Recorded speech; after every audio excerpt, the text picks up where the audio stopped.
Hello there, people of the internet. How's everybody doing today?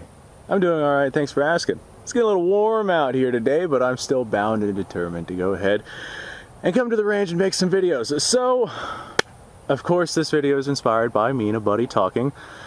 I was talking to this particular buddy. He is I'd call him more of an acquaintance than a buddy. He's somebody that I know, and he doesn't like firearms that he deems are not practical in modern standards.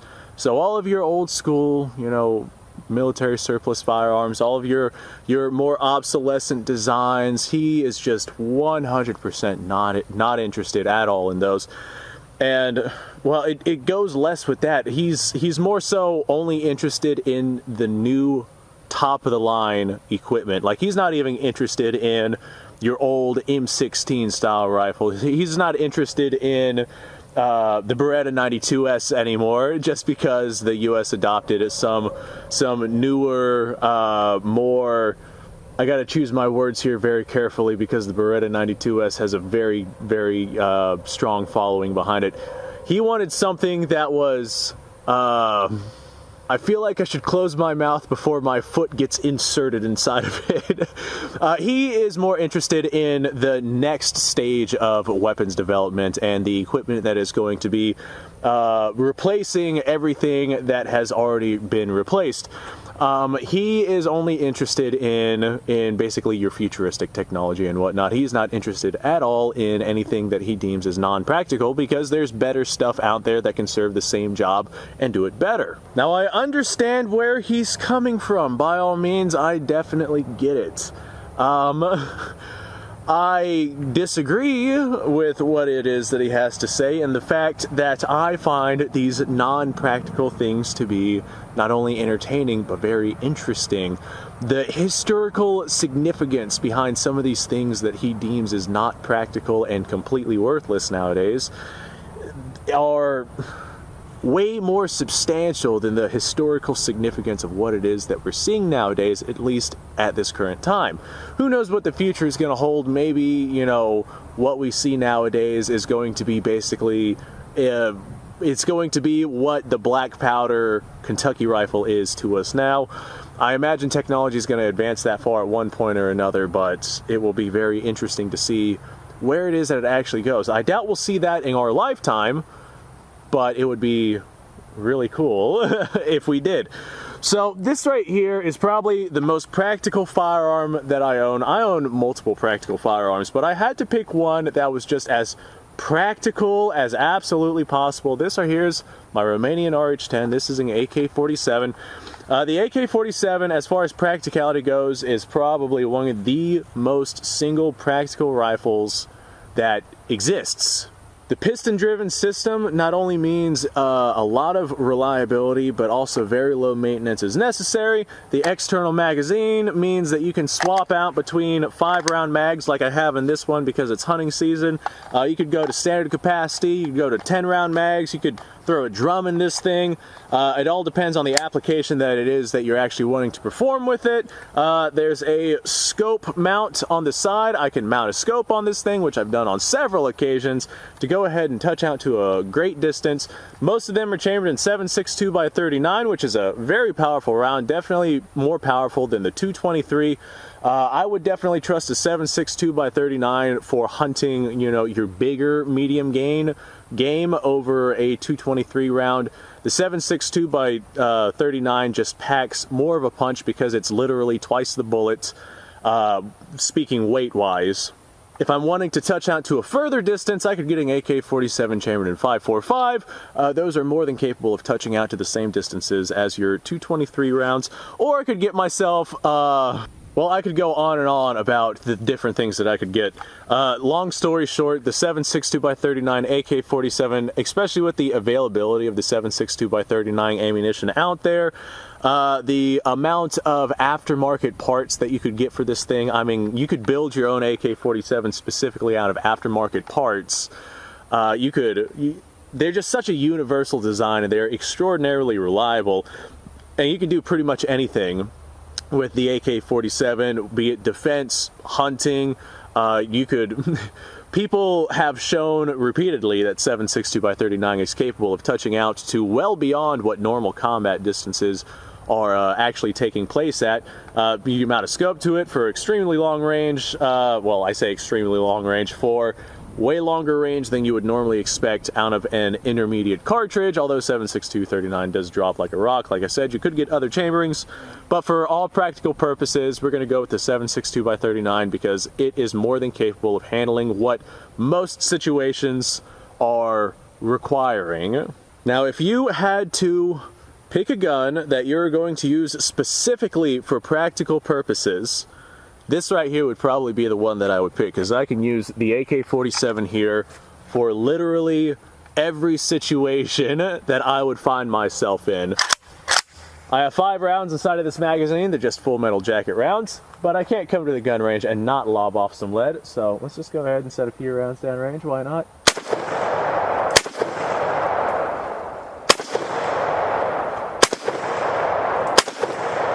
Now, the AK-47 is not the most accurate design, especially when you start getting out to further distances, but like I said, for all practical purposes, or at least most of the practical purposes that you will ever come across, it is more than capable of handling whatever it is that you're wanting to handle. Now, this right here is something that my buddy would absolutely have zero interest in because it is not at all practical. This is my Oviedo Mauser. Technically chambered in 7.62 set-me, but it's strong enough to handle the 7.62 NATO rounds of ammunition. That being said, it is a 5-round Mauser 93 style, just bolt-action rifle from 100 years ago at this point, 100 plus. Originally chambered in 7mm Mauser whenever Spain adopted, or not adopted, whenever NATO adopted the 7.62 NATO round, Spain adopted the 7.62 set-me round for these rifles because they weren't sure if they would be strong enough to handle that 7.62 NATO round. Turns out they are, by a very wide margin, but Spain just wanted to play it safe. Now, these load from a stripper clip, 7.62 NATO stripper clips. Are stripper clips practical nowadays? No, not really. If you find yourself in any sort of situation where you're having to load a rifle with a stripper clip and use that rifle for practical purposes, odds are whatever it is that you're going up against is using something that is way more practical. But I have a couple of rounds of 7.62 NATO ammunition in here. This is tracer ammunition. So as I fire this, we might see some tracer rounds pop up. As a matter of fact, I'm going to go ahead and shoot the dirt, and you'll be able to see all the smoke and whatnot rise from the hole. Maybe not. The stuff is surplus ammunition, so not all of the tracer compound is going to fire at, well, not all of the tracer compound is going to ignite at all times, but that's just what you get with surplus ammo. That one sounded weird. That one sounded weird, and I'm not sure if I had a squib load or not. Let me just check the chamber. If it sounds weird, check the chamber. No, it looks fine to me. All right, we got 1 round left. I'm going to send it at the steel there. All right. So 5 rounds of 7.62 NATO ammunition. Is that practical? Not at all. You would not want to use this in any sort of legitimate combat situation. Yes, 7.62 NATO ammunition is readily available, but bolt-action rifle automatically, especially 5-round capacity, automatically just drops you down to way impractical. Now, a lot of people will argue, hey, that'd make a great hunting rifle. Well, you don't want to load 308 into this thing. 308 is too high of a pressure, and these are notorious for blowing up from 308 ammunition. You can only load 7.62 NATO military spec ammunition inside of this thing. 308 ammunition is not a good idea. And 7.62 NATO spec ammunition does not come in soft points. So you would have to load your own ammunition if you wanted to use this for hunting. I do that. But it is not a practical solution. Practical would be going to the store to buy yourself, you know, box of 20 rounds of already loaded soft point ammunition, but you can't do that. Not with this rifle. I wish that I brought out more 7.62 NATO ammo, because this thing is just an absolute joy to shoot. I love firing this thing. Now, how about this? I've got this unbelievably massive bayonet that I would not at all want to get stabbed by. If I were to take this extremely long bayonet and load it onto this, there we go. Equipment's kind of old, guys. This is from like 1909. Give it a break. If I were to take this bayonet and load it onto this little tiny short carbine Mauser rifle here, does this look practical at all? No, it's not practical at all. But Jesus Christ, is that cool. I don't have it because it's practical. I have it because I like the rifle. I mean, hell, I fired 5 rounds from the AK-47, but I said I wish I had more rounds out here to fire through this thing because I like the rifle. And the bayonet. Why the hell do I have this giant bayonet for this rifle? Because it's cool. I don't need, oh God. That puts so much more weight at the front end of this rifle, Jesus. I don't need a reason to own a rifle, because I don't own rifles specifically because of their practicality. If I did, my collection would be way smaller than what it actually is. I own rifles because I just absolutely find the massive amount of rifles out there and their historical significance. Oh, this actually locked on there. Normally it doesn't lock on there, but by Jove, it's locked on there. I have a knife gun now. I just stabbed the tree. But I don't own things specifically for their practicality. If I did, like I said, my gun collection would be way smaller than what it actually is. There's Cosmoline all over this damn bayonet. It's probably why it's in as good of shape as it is for everything that it's been through. And the same thing goes with pretty much everybody out there. Yeah, this right here is by a wide margin way more practical than this bolt action rifle that I have right here, but if I had to come out to the range to play with a rifle, I would take this one over the AK-47 every day of the week, just because I like rifles like this. I am a fan of rifles like this. And yeah, they're not the most practical, at least not anymore. If this was 100 years ago, then this would be an extremely viable and practical rifle. That'd be what, 1921 at time of filming this video? Short weight, light, handy, bolt action rifle. Or I said short weight, lightweight, short, handy bolt action rifle, chambered in a very powerful round. Granted, it wouldn't exist back then. Back then, it would be chambered in 7mm Mauser, which is also a very light, handy, practical round for the time period. But technology changes. I've had people tell me that they fired .308 ammunition through these rifles right here. This right here is a Vito Spanish Mauser. They fire .308 ammunition through theirs, no problem, and that's great. I fired .308 ammunition through mine as well, and guess what? After firing about 500 rounds or so, the headspace eventually walked off. So, if you're firing .308 ammunition through this thing, know that your time with it is limited, and you will eventually have problems with it. So, 7.62 NATO ammunition is definitely the way to go. I have stuck way more 7.62 NATO ammunition through this one than I have .308 through another Oviedo Mauser that I own, which walked off the headspace, and that needed to be tended to. So I would definitely not recommend firing .308 ammunition in this thing, and that makes this rifle extremely unpractical, because the only possible practical solution for this rifle would be bringing it out as a cheap hunting rifle, but you can't. I mean, you can, but man, I would not risk it. The last thing you want is to be out in the field and have the receiver detonate in your face, or have a case rupture and blow hot gas back into your eye. It's not a good time. It's not a good timing. I've been there. I've done that specifically with these rifles. I would not suggest it. I would definitely not suggest it.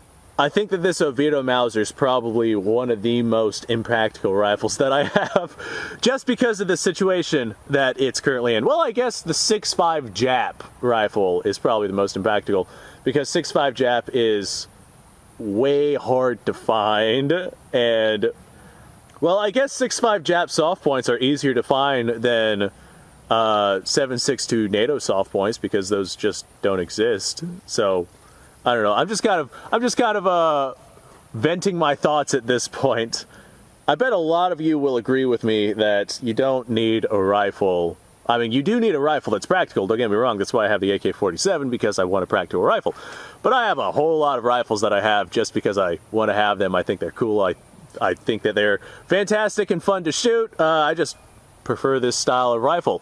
But if I ever need a rifle for one thing or another, I have a practical rifle as well. My buddy is not interested at all in anything that is not immediately practical, and that's his opinion. That's his choice, his life. He can do whatever he wants with it. Hats off to him. But I'm curious to hear what you guys have to say about this ideology. If you have any rifles that you own that are not at all practical, but you love them anyway, like I do with this Mauser here, let me know down below. I'm sure that you guys are going to tell me about all sorts of different things that you own that would not be considered practical. Or if you have things that are, you know, one rifle fills all of these scenarios, then I guess that would be a very practical rifle in your book. You guys are going to let me know about all that down below anyway. I don't even know why I'm asking, because you guys are very good at blowing up my comments section with all sorts of stuff. Anyway, folks, thanks for watching. Subscribe to the channel if you like this kind of stuff. As you can see from the car down there, I do this kind of stuff all the time. If you like the video, do me a favor and actually like the video. That helps out with the algorithm.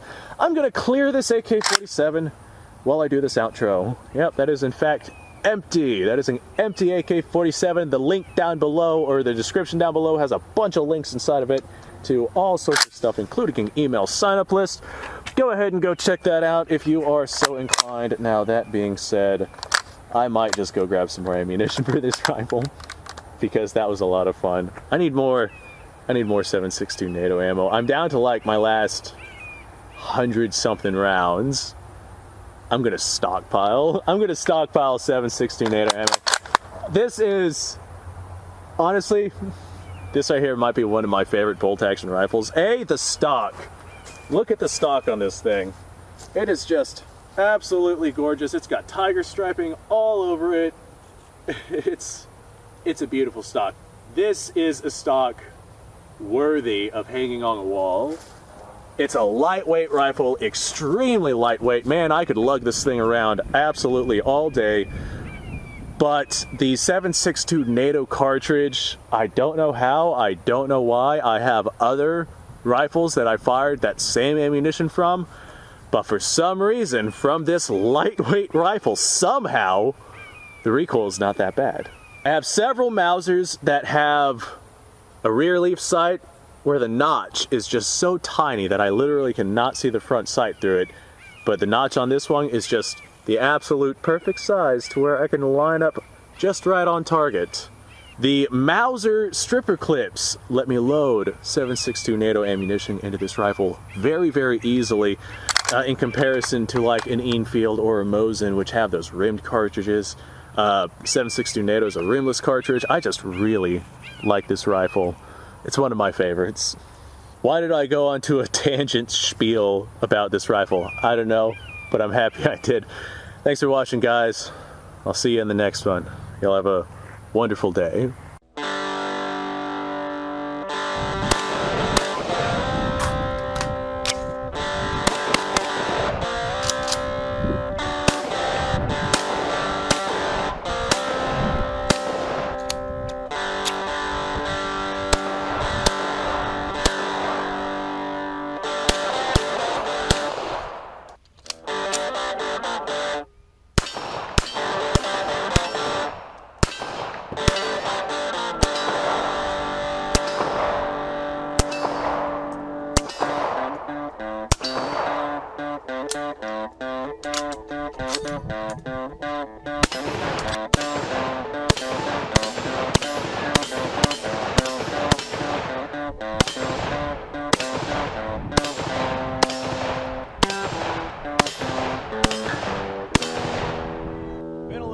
Since I've done this.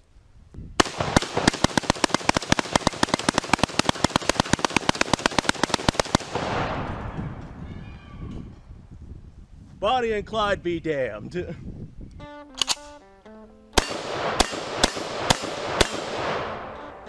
Poor man's Garrett.